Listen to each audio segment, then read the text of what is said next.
इसमें आपको का हेडिंग पढ़ना है लेसन नंबर 4 में, सबको याद होना चाहिए। कोई आपसे पूछे तो का बताएं। पहला है संयोजकता, आप लोग उसमें देख लेना, पूरा कॉपी में देखो। संयोजकता किससे कहते हैं बताओ सब लोग? किसी परमाणु के अंतिम कोश में उपस्थित इलेक्ट्रॉनों की संख्या को संयोजकता कहते हैं। ठीक है। अष्टक नियम बताओ, अष्टक नियम बताओ। कोई भी परमाणु हो वो चाहता है कि हमारे अंतिम कोश में कितने इलेक्ट्रॉन होना चाहिए। चलो ऑक्सीकरण संख्या बताओ, ऑक्सीकरण संख्या बताओ सब लोग पढ़े थे इसमें। किसी यौगिक में उपस्थित इलेक्ट्रॉनों के अंतिम कोश में उपस्थित इलेक्ट्रॉनों की संख्या को ऑक्सीकरण संख्या कहते हैं। लुईस बिंदु संरचना बताओ, बताओ लुईस बिंदु संरचना। हाँ, अंतिम कोश में उपस्थित इलेक्ट्रॉनों को जब बिंदु के रूप में दिखाते हैं तो उसी को लुईस बिंदु संरचना कहते हैं। रासायनिक बंध बताओ, परमाणुओं के मध्य इलेक्ट्रॉनों के आदान प्रदान से या इलेक्ट्रॉनों के बीच में जो बंध पाया जाता है रासायनिक बंध। सहसंयोजक बंध बताओ, सहसंयोजक बंध।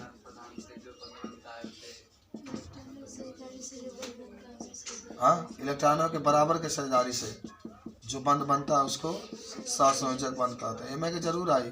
वैध संयोजक बंध बताओ, इलेक्ट्रॉनों के आदान प्रदान से जो बंध बनता है उसको वैध उपसंयोजक बंध।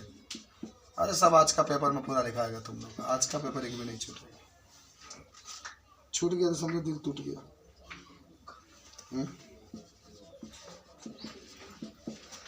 कल बायोलॉजी आप लेकर आएंगे सब लोग।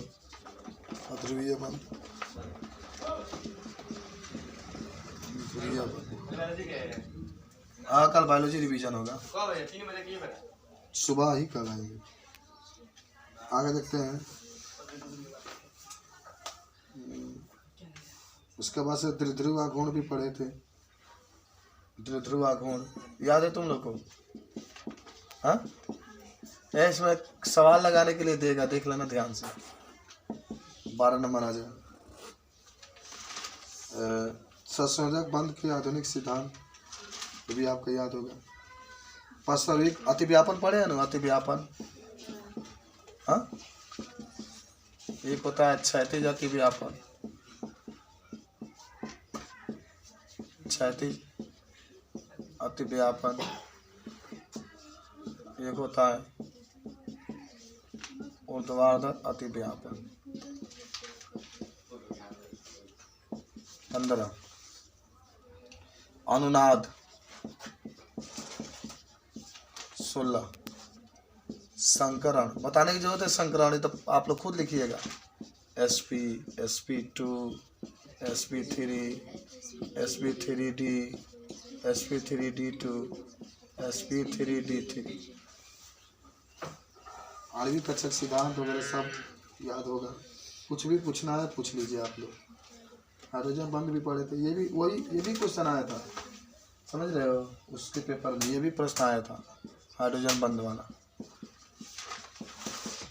बहुत पेपर में सॉल्व कराते हैं, लेकिन तुम लोग से छूट जाता है, क्या करें।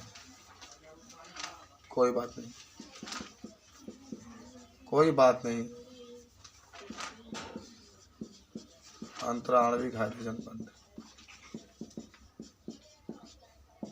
अब जब जब पढ़ना होगा ना, मोबाइल चालू कर लेना, जब जब रिवीजन करना होगा देख लेना। हो गया। फिर हाइड्रोजन बंध के गुण वगैरह जो भी होगा, 20 की हेडिंग है आपको।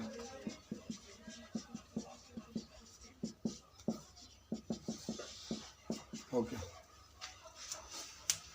तो ये 20 हेडिंग है इस पाठ में। शायद आप सबको सब हेडिंग याद होगा। आपसे कोई पूछता है तो बता भी सकते हैं। देखो, संयोजकता के बारे में कोई पूछेगा तो आप सीधे कहेंगे किसी तत्व के अंतिम कोश में उपस्थित इलेक्ट्रॉनों की संख्या के जो संयोग करने की क्षमता होती है, इसको संयोजकता कहते हैं। जब इस संयोजकता निकालना होता है तो यदि 4 से कम है तो उतना ही लिखते हैं, यदि 4 से अधिक है तो 8 में से 4 को घटा करके तब लिखते हैं। चलो, अष्टक नियम। अष्टक का मतलब क्या होता है? 8। हर एक तत्व चाहता है कि हमारे अंतिम कोश में 8 इलेक्ट्रॉन रहे। इसके लिए वह इलेक्ट्रॉनों की या तो साझेदारी करता है या इलेक्ट्रॉनों को त्याग करता है। यानी सिंपल से कहेंगे कि किसी परमाणु या किसी तत्व के अंतिम कोश में 8 इलेक्ट्रॉन करने के जो क्षमता होती है उसी को अष्टक नियम कहते हैं। ऑक्सीकरण संख्या में भी यही होगा, किसी भी तत्व के अंतिम कोश में उपस्थित इलेक्ट्रॉनों की संख्या को ऑक्सीकरण संख्या कहते हैं। लुईस बिंदु संरचना के बारे में अगर कोई आपसे पूछता है तो किसी तत्व के जो संयोजी इलेक्ट्रॉन होते हैं या अंतिम कोश में जो इलेक्ट्रॉन होते हैं उसको जब एक प्रतीक के रूप में हम लोग दर्शाते हैं तो उसी को हम लोग कहते हैं लुईस बिंदु संरचना। किसी भी परमाणु या तत्व के अंतिम कोश में जो इलेक्ट्रॉन उपस्थित होते हैं जब उसे प्रतीक के रूप में हम लोग प्रदर्शित करते हैं तो इसी को हम लोग क्या कहते हैं, प्रतीक के रूप में प्रदर्शित करते हैं तो इसी को कहते हैं लुईस बिंदु संरचना। ठीक है, जैसे आपका सोडियम हुआ, सोडियम में कितना होता है 11, सोडियम का 11 होता है। ठीक है, सोडियम का जब 11 होता है तो इसका अंतिम में 1 आएगा तो इसीलिए एक बिंदु से इसको प्रदर्शित करें। मैग्नीशियम इसका 12 होता है तो इसीलिए इसे Mg के ऊपर 2 से प्रदर्शित करते हैं। तो इसकी जो लुईस बिंदु संरचना हो गई कितनी हो गई, 2 हो गई। तो अब लुईस बिंदु के बाद रासायनिक बंध, तो परमाणुओं के मध्य में जो बंध पाया जाता है, परमाणुओं के मध्य में जो बंध पाया जाता है उसे रासायनिक बंध कहते हैं। ये रासायनिक बंध 3 प्रकार के होता है। एक होता है आपके सहसंयोजी बंध, एक होता है वैद्युत संयोजी बंध और एक होता है उपसहसंयोजी बंध। तो बताओ सहसंयोजी बंध किसे कहते हैं? बराबर के साझेदारी से। ठीक है,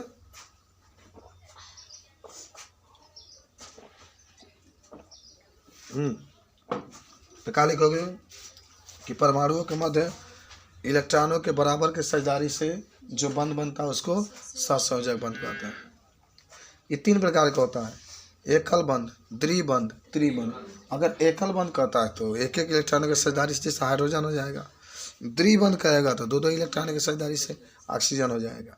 त्रिबंध कहेगा तो नाइट्रोजन हो जाएगा 3 इलेक्ट्रॉन के साझेदारी से।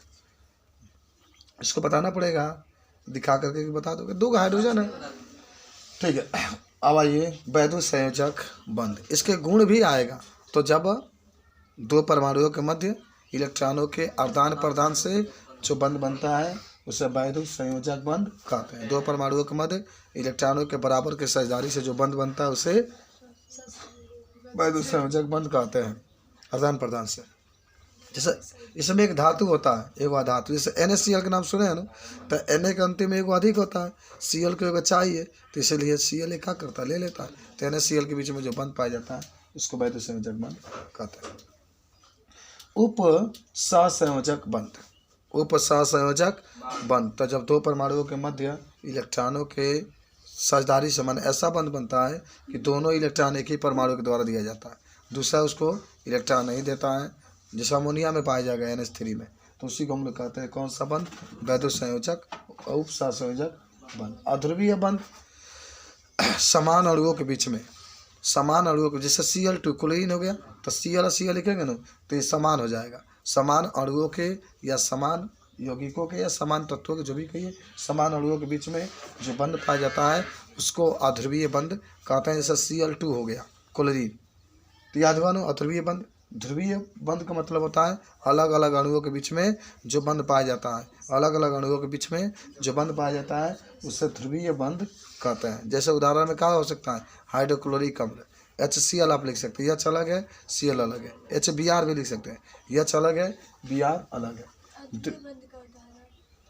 समान समान अणुओं के बीच में, जैसे क्लोरीन Cl2 होता है ना तो क्लोरीन और डैश का क्लोरीन लिखा जाता है ना, तो समान अणुओं के बीच में जो बंध पाया जाता है उसको अध्रुवीय बंध कहते हैं। द्विध्रुवीय गुण याद है, आवेश और उसके बीच के दूरी को, आवेश और उसके बीच की दूरी को हम लोग का गुणनफल को क्या कहते हैं, द्विध्रुव आघूर्ण कहते हैं। अतिव्यापन क्या होता है, जब यश कक्षक, कक्षक वगैरह के बारे में आप सबको याद होगा, जब यश कक्षक और पी कक्षक या यश कक्षक एक दूसरे से मिलते हैं तो इसी को अतिव्यापन कहा जाता है। समझे ना, 2 यश कक्षक मिल गए या 2 पी कक्षक मिल गए या एक यश कक्षक और एक पी कक्षक जब आपस में मिलते हैं तो इसी को हम लोग क्या कहते हैं, अतिव्यापन कहते हैं। और क्या होता है, अब एगो आप पढ़े होंगे ना, यश अतिव्यापन, तो जब 2 यश कक्षक आपस में मिलते हैं इसको हम लोग क्षैतिज अतिव्यापन भी कहा जाता है। एक पी अतिव्यापन, अच्छा यश मिलेंगे ना तो वहाँ पर सिग्मा बंध बात होगी। अच्छा पी मिलेंगे ऐसे, डमरू ऐसे, तो पाई बंद का निर्माण होता है। याद है, खड़ा कर दो डमरू को, सटा दो तो पाई बंद। एक प्रश्न आ सकता है, सिग्मा बंद और पाई बंद में अंतर। तो सिग्मा बंद कह देना ना, मजबूत होता है। सिग्मा बंद क्या होता है? मजबूत होता है। तुम लोग लिखाए होंगे सब, हम पढ़े हो, याद किए हो रात का, बहुत याद किए होंगे आप लोग। उम्मीद है कि 21 घंटा का वीडियो के बाद 11 घंटा केमिस्ट्री का वीडियो भी देखे होंगे। बायोलॉजी का भी वीडियो है 13 घंटा का, लेकिन टाइम उतना चाहिए तब न। आदमी क्या होता है, टाइम पढ़ेगा हिले ही नहीं, 1 मिनट 10 मिनट 15 मिनट कहेगा सॉरी क्वेश्चन में छूट गया, तो छूटबे करेगा। पढ़ो उतना, पूरा किताबा पढ़ गया तब न। पढ़ेगा हिले नहीं, 10 मिनट पढ़ेंगे, 20 मिनट सूझ जाएंगे, रोज कहेंगे सर जी पेपर में छूट गया। रात का रात नहीं देखा जाता, दिन का दिन नहीं देखा जाता, किताब का किताब कितना पन्ना पढ़ लिए वो नहीं देख के गिना जाता।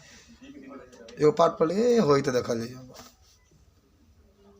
चाँद पर जाना है तो घोड़ा बैठ के थोड़ा चाँद पर जाएंगे, उसके लिए प्रैक्टिस करना पड़ेगा कैसे हम जाए चाँद पर। हाँ रॉकेट पर जाना पड़ेगा। हाँ तो ये बात रहा अतिव्यापन। हाँ तो सिग्मा बंद मजबूत होता है, पाई बंद कमजोर होता है। सिग्मा बंद जब यस यस अतिव्यापन होता है तब बनता है, पी अतिव्यापन होता है तब पाई बंद होता है। सुनो, अगर एगो केवल बॉन्ड है तो हमेशा सिग्मा होगा, याद करो कुछ। और डबल होगा तो एगो सिग्मा एगो पाई, ट्रिपल होगा तो एगो सिग्मा 2 पाई। सिग्मा फिक्स भाई एगो, बहुत ही भाव के एगो से अधिक नहीं हो सकता, लेकिन पाई 1 भी हो सकता है, 2 भी हो सकता है, नहीं भी हो सकता। ठीक है, आएगा तो सब लिख लेना आप लोग। हाँ अच्छा 36 का मतलब होता है यस यस अतिव्यापन। आगे कहा जाएगा पी अतिव्यापन। अनुनाद क्या होता है तन बताओ? माने एक यौगिक का या एक परमाणु का या एक तत्व का जब कई संरचना हो, एक से अधिक संरचना हो, तो उसी को अनुनाद कहते हैं। अनुनाद आएगा, हमको लगता है आएगा तो बना लीजिएगा। जैसे कह दिया कार्बन डाइऑक्साइड का अनुनाद बनाइए, इधर कार्बन डाइऑक्साइड का अनुनाद बना लोगे। ये कार्बन बिछुआ में दोनों तरफ ऑक्सीजन दिखा देना, 3 गो आता है, एक तरफ 2 गो, और फिर एक और बना लेना, यानी 2 गो ऑक्सीजन यानी 1 गो ऑक्सीजन। आप इलेक्ट्रॉन भरो, इससे कितना अंतिम इलेक्ट्रॉन 6 गो इसका कार्बन का होता है, 4 गो इसका हो जाएगा, 14 12 पूरा 16 हो रहा है। तो 16 दिखा दो, 1 2 3 4 5 6 गो तो हो गए, 6 2 8 8 2 10, है कि 8 होना चाहिए, 2 2 4 6 2 8 हो गया, इसका 2 है, 2 4 2 6 2 8 हो गया इसका, और इसका कितना 2 2 4 2 6 2 8 8 चाहिए तो 2 इसमें दिखा। अब गिन लो 1 2 3 4 5 6 7 8 9 10 11 12 13 14 15 16 17 18, तो ये बना रही 18 हो जाता। तो इसी को हम लोग कहते हैं अनुनाद संरचना। प्लस माइनस दिखाना होगा, जिसके ऊपर अधिक आगे 1 2 3 2 4 6 2 1 2 3 4 5 6 7 6 को होता है अंतिम में, इधर 7 आ गया तो मायने दिखा देंगे। और 1 2 3 4 5 6 सही है, कौन अच्छी नहीं 1 2 3, इसका अंतिम में कितना होता है 4 होता है, तो कम पड़ रहा है तो प्लस दिखा देंगे।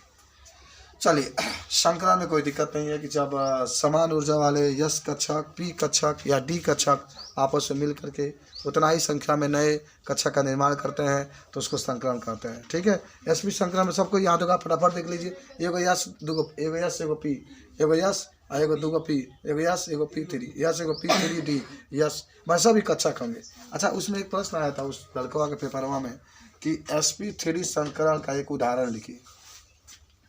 sp3 संकरण का एक उदाहरण लिखिए, कहाँ लिखेंगे? CH एकदम सही लड़की बोली है। CH4 क्यों? क्योंकि 4 गो कक्षक बनेगा आपका, तो एगो यस का 3 गो पी का, तो 4 गो हाइड्रोजन आपका। समझ रहे बात को? उसमें आया था। चलो भाई ये भी प्रश्न आया था, देखो ये भी प्रश्न आया था उसमें, हाइड्रोजन बंद इम्पोर्टेंट है, उसमें आया था, हम बता रहे हैं भाई। देखो कितना दिमाग में एक पेपर देखिए पूरा हमारा याद हो गई। तब बहनों बैठे हुए, दोनों बैठे हुए, ले लो दिमाग, मतलब पुदीना ले लो। हाँ तो हाइड्रोजन बंद आते हैं हम लोग हाइड्रोजन बंद के पास। अच्छा याद करो, जब प्रबल विद्युत ऋणात्मक तत्व, फोन कल बिहार से आई, प्रबल विद्युत ऋणात्मक तत्व से हाइड्रोजन क्या होता है जुड़ जाता है, तो जिसे बंद करें इससे हाइड्रोजन जुड़ गया, इससे जुड़ गया, इससे जुड़ गया, इससे जुड़ गया, किसी से भी जुड़ गया।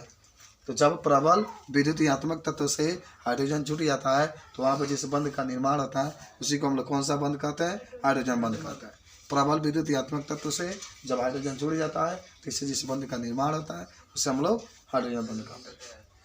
और अंतराणुविक का मतलब होता है कि अलग अलग अणुओं के बीच में, कल आप देखे भी थे, कल नहीं जब स्कूल चल रहा था, अलग अलग अणुओं के बीच में जो बंध पाया जाता है उसे अंतरा, अंतरा का मतलब होता है अलग अलग अणुओं के बीच में जो बंध पाया जाता है उसे अंतरा आणविक हाइड्रोजन बंध कहते हैं। और एक ही प्रकार के अणुओं के बीच में जो बंध पाया जाता है उसको अंतर हाइड्रोजन बंध कहते हैं। हाइड्रोजन बंध के गुण, पहले यही बात है कि हाइड्रोजन बंध जो होता है इसमें जितने भी यौगिक को डाला जाता है, कोई यौगिक उसमें अगर हाइड्रोजन बंध है, जब उसको जल में डाला जाएगा तो वो घुल जाता है। और कोई यौगिक उसको जल में डाले, चीनी को जल में डालते हैं, चीनी घुल जाता है, हाइड्रोजन बंध पाया जाता है। माटी को जल में डालते हैं, नहीं घुलता, हाइड्रोजन बंध नहीं पाया जाता। तो पहला गुण तो यही होगा कि हाइड्रोजन बंध में जिस यौगिक में हाइड्रोजन बंध पाया जाता है, जब उसको हम लोग जल में डालते हैं तो क्या होता है, घुल जाता है। ये सब बात आप क्या आएगी, लिख सकते हैं, हो जाएगा, छोड़ दे इसको। हाइड्रोजन बंध हमेशा प्रबल विद्युतात्मक तत्व ही बनता है। ये भी पाठ खत्म हो गया। चलो दूसरा मामला कदम रखते हैं।